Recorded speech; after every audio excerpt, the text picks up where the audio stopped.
So we are going to read chapters 1-4 today of Freak the Mighty. It's by Rodman Philbrick. This is what it looks like. If you look to the left of your screen, you'll see the front cover. It's called Freak the Mighty. It says Max, Freak, Best Friends Forever.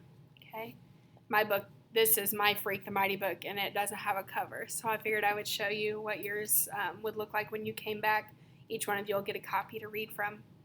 So I'm going to read the back to you, and then we'll get started on chapters 1-4.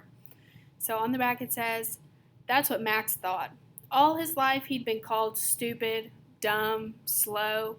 It didn't help that his body seemed to be growing faster than his mind.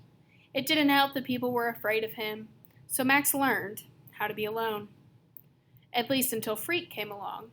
Freak was weird too. He had a little body and a really big brain. Together, Max and Freak were unstoppable. Together, they were Freak the Mighty. Okay, so that's our little introduction. Show you the front cover one more time. Okay. All right. I did post the PDF of the book so you can follow along. So if you want to split screen, you can kind of shrink me down, okay, and pull up your PDF on another screen, or you can completely minimize this screen so you can just hear my voice and pull up your PDF and follow along. Or I do have the document camera on. That way you can read it on the screen as well. Okay, and I'll try to keep that in focus the best I can. Okay, make sure you guys can see it. All right, Chapter 1, The Unvanquished Truth. I never had a brain until Freak came along and let me borrow his for a while. And that's the truth, the whole truth. The unvanquished truth is how Freak would say it. And for a long time it was him who did the talking. Except I had a way of saying things with my fists and my feet even before we came Freak the Mighty, slaying dragons and fools and walking high above the world. Called me Kicker for a time. This was daycare, the year Graham and Grimm took me over, and I had a thing about booting anyone who dared to touch me, because they were always trying to throw a hug on me, like it was a medicine that I needed. Graham and Grimm, bless their pointed little heads, they're my mother's people, her parents.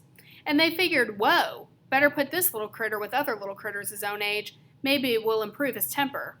Yeah, right. Instead, what happened? I invented games like kickboxing and kick knees and kick faces and kick teachers and kick the other little daycare critters because I knew what a rotten lie that hug stuff was. Oh, I knew. That's when I got my first look at Freak, that year of the phony hugs. He didn't look so different back then. We were all of us pretty small, right? But he wasn't in the playroom with us every day. Just now and then he'd show up. Looking sort of fierce is how I remember him. Except later it was Freak himself who taught me that remembering is a great invention of the mind. And if you try hard enough, you can remember anything, whether it really happened or not. So maybe he wasn't really all that fierce in daycare, except I'm pretty sure he did hit a kid with his crutch once. Whacked the little brat pretty good. And for some reason, little Kicker never got around to kicking little Freak. Maybe it was those crutches kept me from lashing out at him. Man, those crutches were cool. I wanted a pair for myself. And when little Freak showed up one day with these shiny braces strapped to his crooked legs, metal tubes right up to his hips, why, those were even more cool than crutches. I'm Robot Man, little Freak would go, making those weird robot noises as he humped himself around the playground. Like he had robot motors inside his legs going And this looked like, don't mess with me, man. I got a laser cannon hid inside these leg braces. Smoke a hole right through ya. No question, Freak was hooked on robots even back then. This little guy, 2 feet tall, and already he knew what he wanted. Then for a long time, I never saw Freak anymore. One day, he just never came back to daycare. And the next thing I remember, I'm like in 3rd grade or something, and I catch a glimpse of his yellow-haired kid scowling at me from one of those cripple vans. Man, they were death ray eyes. And I think, hey, that's him, the robot boy. And it was like, whoa. Because I'd forgotten all about him. Daycare was a blank place in my head, and nobody had called me Kicker for a long time. Mad Max, they were calling me. Or Max Factor. Or this one butthead in LD class called me Maxi Pad until I persuaded him otherwise. Graham and Grimm always called me Maxwell, though, which is supposed to be my real name.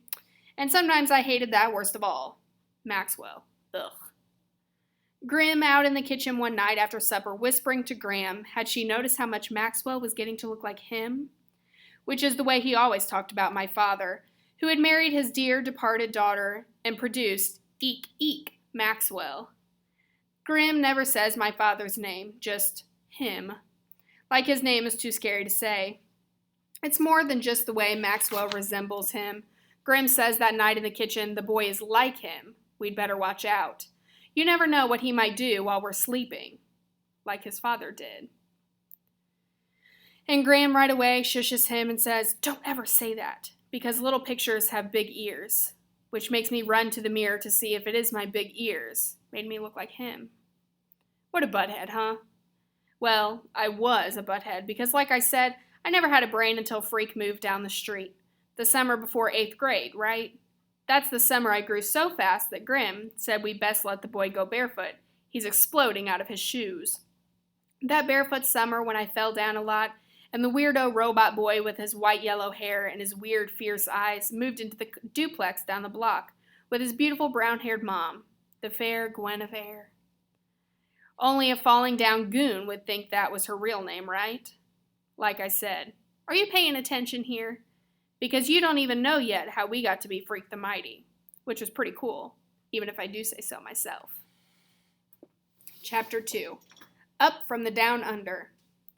That summer, let's see, I'm still living in the basement, my own private Down Under, in the little room Grim built for me there. Glued up this cheap paneling, right? It sort of buckles away from the concrete cellar walls, a regular ripple effect. But do I complain about the crummy paneling or the rug that smells like low tide? I do not. Because I like it down under.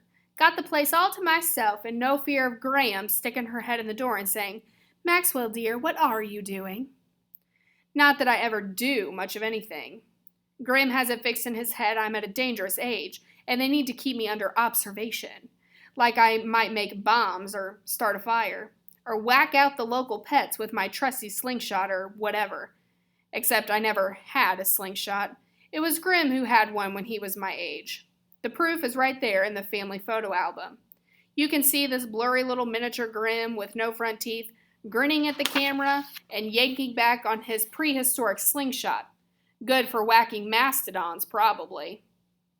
Just proper targets, Grim says, closing up the photo album. End of discussion. Like, oops, better hide the evidence. Don't want to give the dangerous boy any ideas. Not that I have any ideas. My brain is vacant, okay? I'm just this critter hiding out in the basement, drooling in my comic books or whatever. All right, I never actually drool, but you get the picture. Anyhow, this is the first day of July, already counting down for the 4th and wondering where I can get my M80, which is supposed to have the explosive power of a quarter stick of dynamite, or something. And when it goes off, your heart thuds to a stop for a microsecond. Wham! Which is probably what Grim is afraid of. Eek Maxwell armed with dynamite. So finally I get bored in the down under and I'm hanging out in the so-called backyard, your basic chunk of the chain link heaven. Grim keeps this crummy little mower in the shed, but what's the point of mowing dirt, right? Okay, I'm out there messing around and that's when I see the moving van. Not your mainstream, nationwide, brand name mover either. Just some cheapo local outfit. These big bearded dudes in their sweaty undershirts lugging stuff into the duplex, half that's what they get since last Christmas, when the dope fiend who lived there finally got busted. At first I'm thinking the dope fiend is back. He's out of jail or whatever and he's moving his stuff back in. Then I see the fair Gwen. Not that I knew her name. That was a little while later. At first, she's a glimpse. Caught her going between the van and the front door talking to the beards. I'm thinking, hey, I know her. And then I'm thinking, no way, butthead. No way you know a female that beautiful. Because she looks like some kind of movie star, wearing these old jeans and a baggy t-shirt, and her long hair is tied back, and she's probably sweating, but she still looks like a movie star. Like she has this glow, a secret spotlight that follows her around and makes her eyes light up. And I'm thinking, well, this improves the old neighborhood. You're thinking, yeah, right, the goon is barely out of 7th grade. Who does he think he is? All I'm saying, The fair Gwen had star quality, and even a total moron can see it. And the reason she looked familiar is I must have seen her bringing Freak to daycare way back in the dark ages, because the next thing I notice is this crippled up, yellow-haired midget kid strutting around the sidewalk giving orders to the beards. He's going, "Hey you doofus! You with the hairy face, take it easy with that box. That box contains a computer. You know what a computer is?" I can't believe it. By then, I'm sneaking along the street to see what's going on, and there's this weird-looking little dude. He's got a normal-sized head, but the rest of him is shorter than a yardstick, and kind of twisted in a way that means he can't stand up straight and makes his chest puff out. And he's waving his crutches around and yelling up at the movers. "Hey, Gwen," one of the beards says, "can't you give this kid a pill or something? He's driving us nuts." So Gwen comes out of the house and pushes the hair out of her big brown eyes, and she goes, "Kevin, go play in the backyard, okay?" "But my computer." "Your computer is fine. Leave the men alone. They'll be done soon, and then we can have lunch." By this time, I'm hunkering along in front of the place, trying to maintain a casual attitude, except, like I said, my feet are going wild that year, and I keep tripping over everything. Cracks in the sidewalk, ants on the sidewalk, shadows, anything. Then the strange little dude jerks himself around, and he catches sight of me, and he lifts a crutch and points it up at my heart and says, "Identify yourself, Earthling." I'm busy keeping my feet from tripping and don't get it that he means me. I said, "Identify yourself, Earthling, or suffer the consequences." I'm like, what? And before I can decide whether or not to tell him my name, or which name, because by now I recognize him as the weird little robot kid from daycare, and maybe he remembers me as Kicker. Anyhow, before I can say a word, he pulls the trigger on that crutch and makes a weapon noise, and he goes, "Then die, Earthling, die." I motor out of there without saying a word, because I'm pretty sure he really means it. The way he points that crutch is only part of it. You have to see the look in his eye. Man, that little dude really hates me. He wants me to die. Chapter 3, American Flyer. Okay, back to the down under, right? My room in the basement. Scuttle into your dim hole in the ground, Maxwell dear. Big goon like you, growing about an inch a day, and this midget kid, this crippled little humanoid, he actually scared you. Not the kind of scare that makes your knee bones feel like water, more the kind of scare where you go, "Whoa, I don't understand this. I don't get it. What's going on?" Like calling me Earthling, which by itself is pretty weird, right? I already mentioned a few of the names I've been called, but until the robot boy showed up, nobody had ever called me Earthling. And so I'm lying on my mattress there in the great down under, and it comes to me that he's right. I am an Earthling. We're all of us Earthlings, but we don't call each other Earthlings. No need. Because it's the same thing that in this country we're all Americans, but we don't go around to people and say, "Excuse me, American, can you tell me how to get to the nearest 7-Eleven?" So I'm thinking about that for a while, lying here in the cellar dark, and pretty soon the down under starts to get small, like the walls are shrinking, and I go back up to the bulkhead stairs into the backyard and find a place where I can check it out.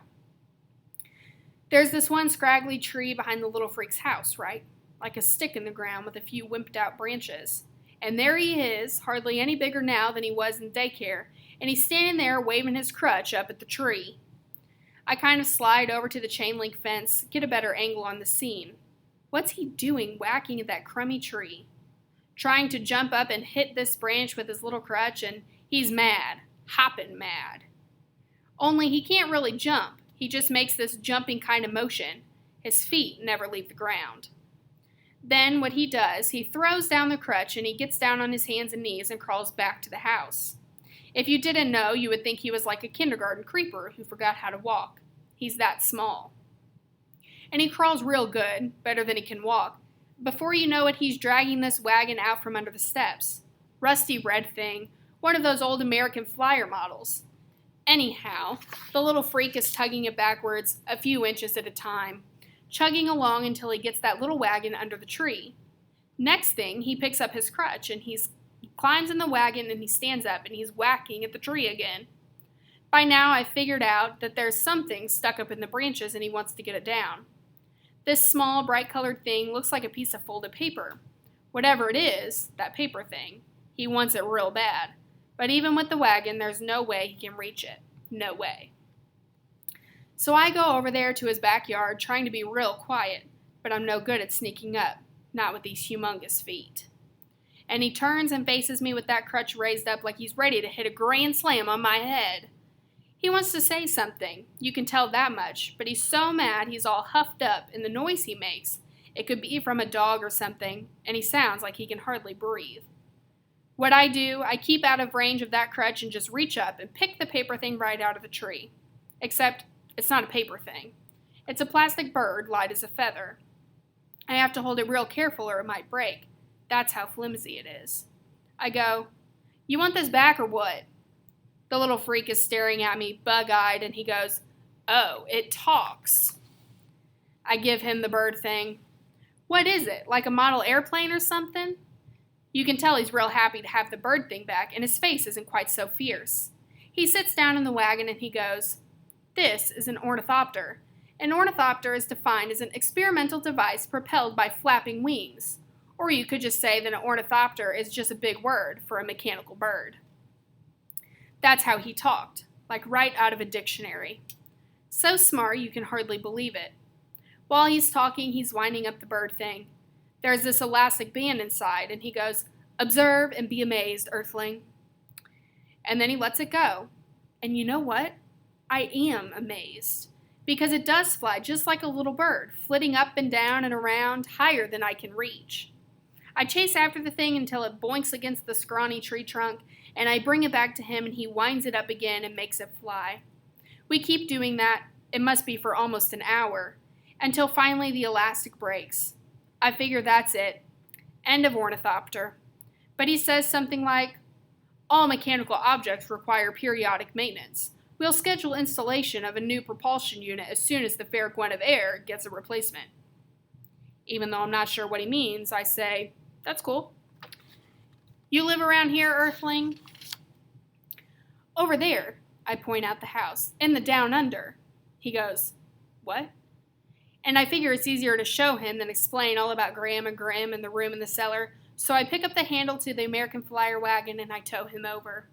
It's really easy. He doesn't weigh much, and I'm pretty sure I remember looking back and seeing him sitting up in the wagon, happy as can be, like he's really enjoying the ride, and not embarrassed to have me pulling him around. But like Freak says later in this book, you can remember anything, whether it happened or not. All I'm really sure of is he never hit me with that crutch. Alright, and then this is the last chapter we're going to read for today. Chapter 4. What Frightened the Fair Gwen? Freak's not in my room for 10 minutes before he sets me straight on the Fair Gwen. He's able to hump down the steps by himself, except it makes him sort of out of breath. You can hear him wheezing, or I guess you'd call it panting, like a dog does on a hot day. He gets into my room and I close the bulkhead door, and he goes, "Cool, you get to live down here all by yourself?" I eat upstairs with Grim and Graham.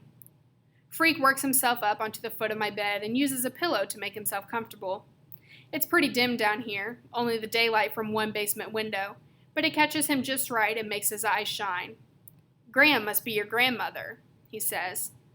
"Grim would be, I suppose, a sobriquet for your grandfather, based on his demeanor." I go, "Huh?"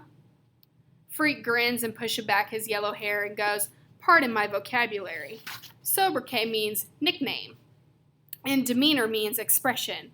I merely postulated that you call your grandfather Grim because he's grim." Postulate means, "I know," I say, which is a lie. Except I can guess what he means, figure it out that way. "So how come you call your mom Fair Ch.1-4? Is that a nickname?" Freak is shaking his head. I can see he's trying not to let on that he's laughing inside. "Guinevere," he finally says, catching his breath. "The Fair Guinevere from the legend of King Arthur. You know about King Arthur, right?" I shrug. The only King Arthur I know is the brand of flour Graham uses, and if I say that, I'll really sound like a butthead. He goes, "My mom's name is Gwen, so sometimes I call her the Fair Guinevere, or the Fair Gwen. Way back when there were still dragons and monsters in the world, Arthur was this wimpy little kid, an orphan, and there was this magic sword stuck in a big stone, okay?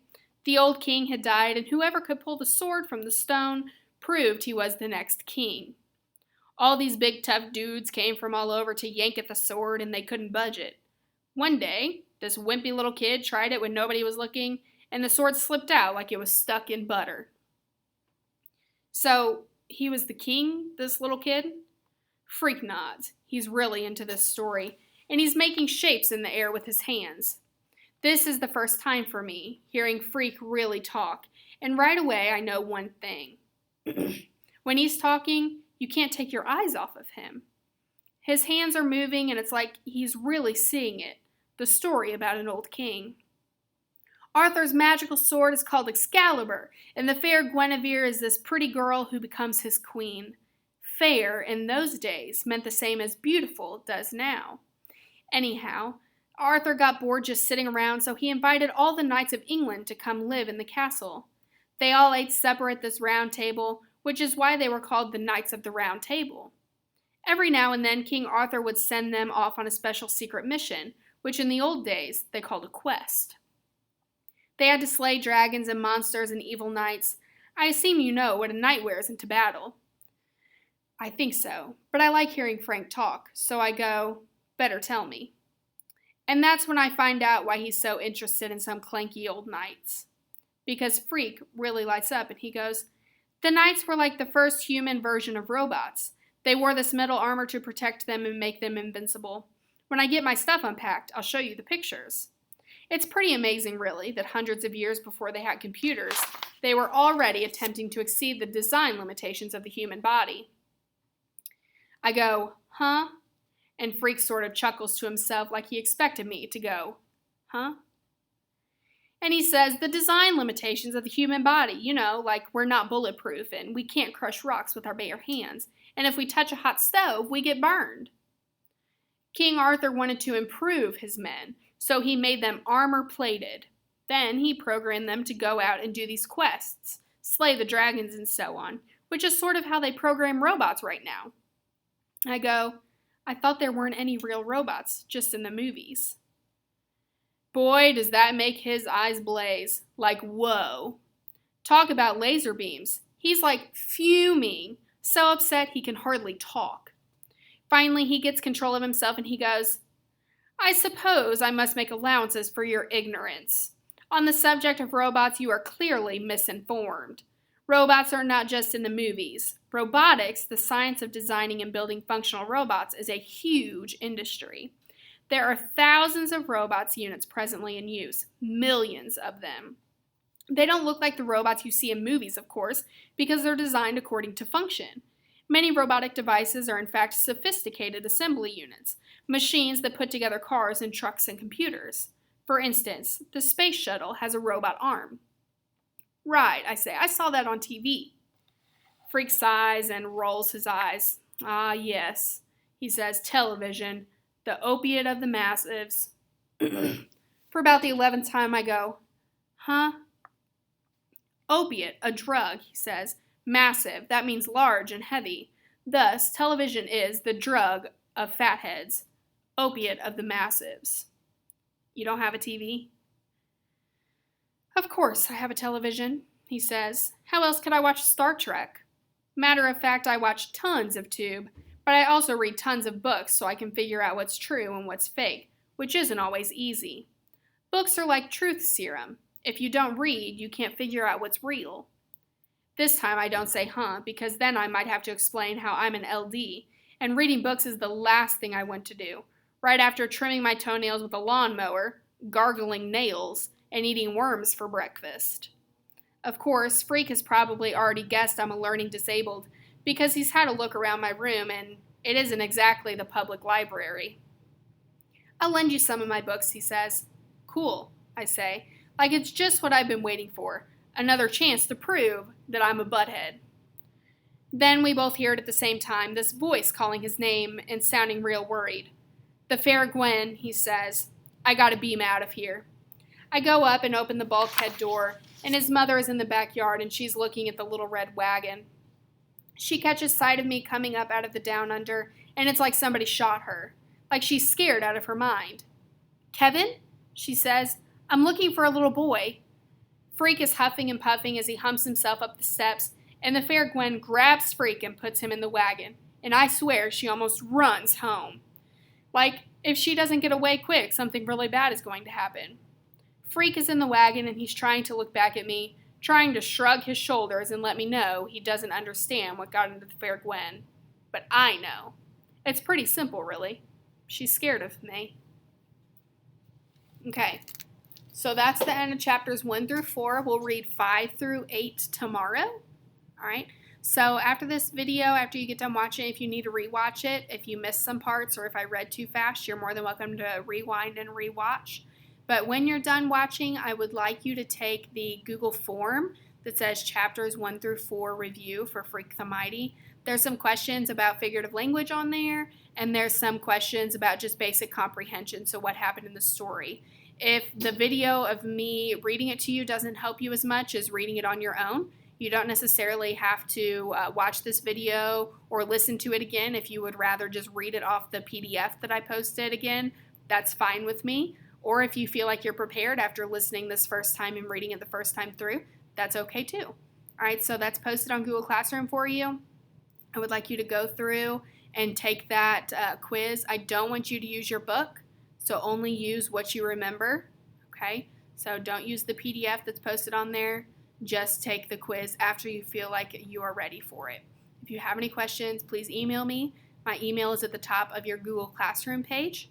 All right, so after you watch the video or you read the chapters and you're ready to take your quiz, and then that's all I have for you today. So I will check back in tomorrow, and I hope you guys have a great day, okay? Thank you for watching. Have a good day. Bye, guys.